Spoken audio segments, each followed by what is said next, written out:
Our top story, the verdict in the 1984 Bhopal Gas tragedy is out. Nearly 26 years later, the maximum 2-year sentence handed out to 8 Union Carbide India officials, including then-head Keshav Mahindra. What's angered many is the clause under which they were charged only allows for a 2-year sentence for more than 20,000 deaths. So that amounts to a few hours for each life lost. And what's more, the section is bailable, but that's the system.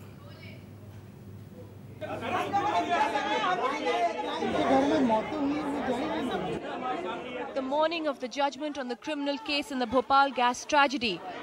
Victims and activists, unusually not even journalists, allowed inside the court. Momentary relief when all 8 of the accused pronounced guilty. These include 7 officials of Union Carbide at the time of disaster. Keshav Mahindra, at that time the chairman of Union Carbide India and one of India's top industrialists.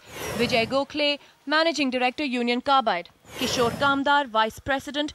Mukund, works manager. SP Chaudhary, production manager. KV Shetty, plant superintendent. And SI Qureshi, production assistant.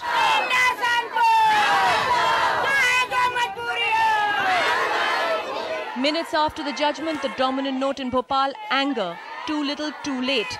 Though all 8 of the accused have been found guilty, the maximum sentence in this case of criminal negligence can only be 2 years. The guilty already out on bail for a paltry bond of 25,000.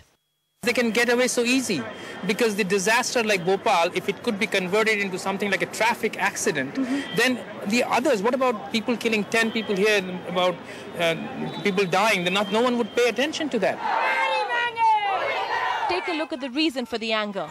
In December 1987, the CBI first filed the charge sheet in the criminal case. But by February 15, 1989, this criminal case, along with all other cases against Union Carbide, were dropped after the Supreme Court directed a settlement in which Union Carbide paid just $470 million and was absolved of all liabilities. This before the full damage of the tragedy had even been assessed. It took hard lobbying to reinstate the criminal case. But then another shocking setback. On 13 September 1996, the Supreme Court, in response to the appeal by the accused, diluted the charge, bringing it down from culpable homicide to mere criminal negligence. What's worse, the initial criminal case was against 12 people. The key accused was Warren Anderson, the chairman of Union Carbide USA. But hours after the leak, Warren Anderson was allowed to leave the country despite an arrest warrant against him. Since then, he's defied all summons to appear in court and was declared an absconder and hasn't been tried.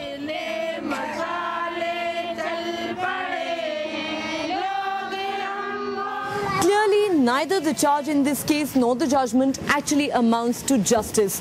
For the victims and the activists on the ground, the next step, they say, will be to file a fresh application in the High Court seeking the enhanced charge of culpable homicide not amounting to murder.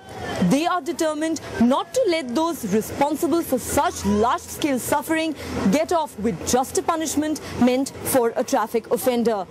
In Bhopal, with camera person Rizan Khan, Neha Khanna for NDTV. Tuba.com